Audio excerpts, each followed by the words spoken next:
अंदाज नया, माध्यम नया, पॉलिटिक्स वाला, आओ राजनीति करें।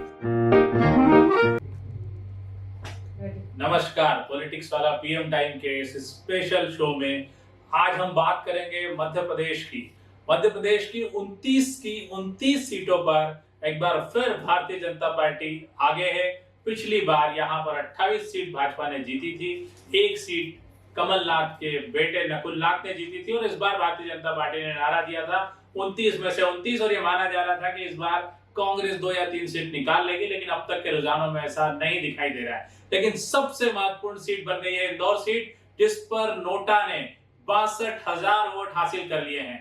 जी हां, नोटा ने 62,000 वोट हासिल कर लिए हैं और जिस तरह से इंदौर स्वच्छता में नंबर 1 है, नोटा में भी देश में नंबर 1 हो गया है बिना परिणाम के। इसके पहले गोपालगंज सीट पर बिहार में 2019 के चुनाव में 51,000 वोट नोटा को पड़े थे।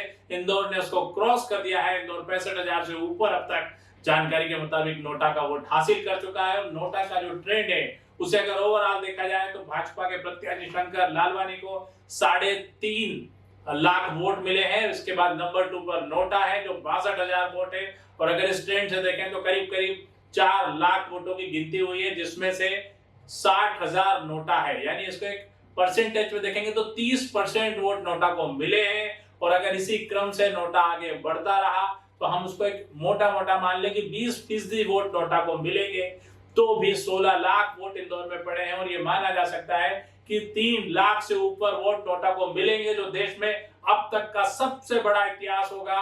और मध्य प्रदेश एक ट्रेंड सेटर बन रहा है इंदौर खासकर नोटा के मामले में। नोटा की कहानी को समझने के लिए हमें समझना होगा क्या नोटा से मध्य प्रदेश के कद्दावर मंत्री कैलाश विजयवर्गीय की मंत्री पद को भी खतरा पैदा होगा, क्योंकि नोटा जिस ढंग से आगे बढ़ रहा है, यदि उसकी संख्या 1 लाख को क्रॉस करती है तो निश्चित तौर पर सेंट्रल नाराज होगा, भाजपा हाईकमान नाराज होगा और इसका खामियाजा कैलाश विजयवर्गीय को भुगतना पड़ सकता है। कांग्रेस प्रत्याशी अक्षय कांतिवम के नामांकन वापसी में कैलाश विजयवर्गीय की बड़ी भूमिका थी। उन्होंने सेल्फी भी डाला था और उसके बाद से ही कांग्रेस ने अचानक से, जो किसी भी तरह से भाजपा या कैलाश विजयवर्गीय ने सोचा भी ना होगा कि कांग्रेस के प्रदेश अध्यक्ष जीतू पटवारी नोटा लेकर आ जाएंगे और उसके लिए कैंपेन खड़ा कर देंगे। और नोटा के इस कैंपेन ने भाजपा की नींद उड़ा दी। खुद प्रधानमंत्री नरेंद्र मोदी जब धार की सभा के लिए आए थे तो इंदौर में उन्होंने पूछा था कि कितना नोटा पड़ेगा और सूत्रों के मुताबिक उन्होंने स्पष्ट तौर पे कहा था कि यदि नोटा 50,000 से ज्यादा पड़ा तो वो किसी तरह की कार्रवाई करेंगे। वो अक्षय कांतिवम की नामांकन वापसी के तरीके से खफा थे। भारतीय जनता पार्टी के सूत्रों के मुताबिक ये भी तय था कि अक्षय कांतिवम को प्रधानमंत्री से मिलवाया जाए, ये योजना थी इंदौर के नेताओं की, लेकिन इसे पूरी तरह से खारिज कर दिया गया और कहा कि कितना मजाक उड़वाओगे। और लेकिन अब नोटा का 66,000 क्रॉस हो चुका है और नोटा करीब करीब इंदौर में 2 लाख क्रॉस होता तो दिख ही रहा है और हमें लगता है कि नोटा का असर भारतीय जनता पार्टी के लिए 29 से 29 सीट जीतने के बावजूद एक बड़े कलंक के तौर पर सामने आएगा। पूरे देश में इसकी चर्चा होगी और ऐसे में लगता है कि कैलाश विजयवर्गीय के मंत्री पद पर भी खतरा नोटा के होने से हो सकता है।